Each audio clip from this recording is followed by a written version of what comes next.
Nakita mo na ba ang iyong doppelganger? Mga kaibigan, ayon sa statistics ay nasa humigit kumulang 8 billion na tao ang nandito sa ating mundo. Pinaniniwalaan ng mga scientist na ang bawat tao raw ay mayroong 6 hanggang 9 na kamukhang kamukha niya dito sa mundo. Pag sinabi nating kamukhang kamukha, ibig sabihin kasing tangkad, kasing kulay, parehas ng timbang, kapareho ng pananalita at minsan pa nga ay parehas din sila ng ugali. Ngayon mga kaibigan, alam nyo ba na noong unang panahon ay meron silang tinatawag na doppelganger o doppelganger?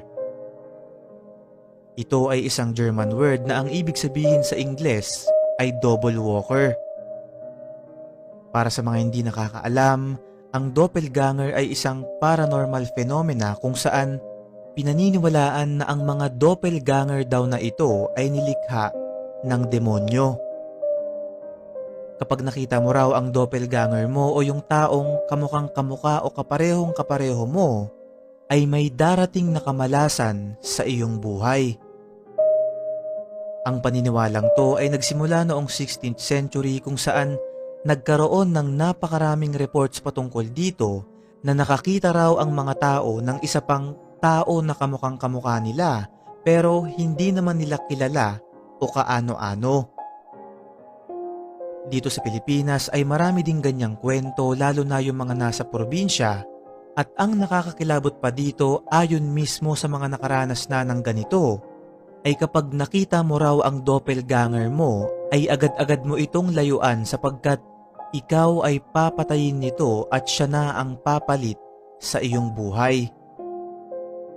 Talaga namang mapapatanong ka sa iyong sarili habang tinitignan ang mga kasama mo sa bahay, mga kapamilya, kamag-anak o kaibigan kung sila pa rin kaya ito o ang nakakasama mo ay ang kanila ng doppelganger. Kung titignan naman natin ang scientific perspective patungkol dito, sinasabi nilang kapag nakita mo ang iyong doppelganger ay huwag ka agad matakot sapagkat maaari na ito lamang ay isang form ng dissociation. Ang dissociation ayon sa American Psychiatric Association ay isang mental process kung saan nagkakaroon ng break sa iyong utak na dahilan upang ikaw ay mawala sa iyong sarili sa saglit na panahon.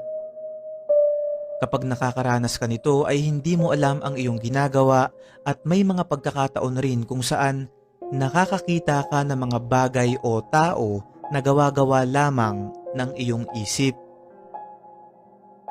Ngayon mga kaibigan, ang paliwanag na to gaya nga ng sabi ko kanina ay mula sa isang scientific perspective. Hindi pa rin natin pwedeng isara ang ating isip sa kung ano talaga ang misteryo at hiwagang bumabalot patungkol sa usaping ito sapagkat marami dyan ang nakaranas na nito at kayang magpatunay na ang doppelganger ay totoo. Ikaw kaibigan, nakita mo na ba ang iyong doppelganger? I-comment mo sa baba ang iyong karanasan at magkakasama natin itong pag-usapan.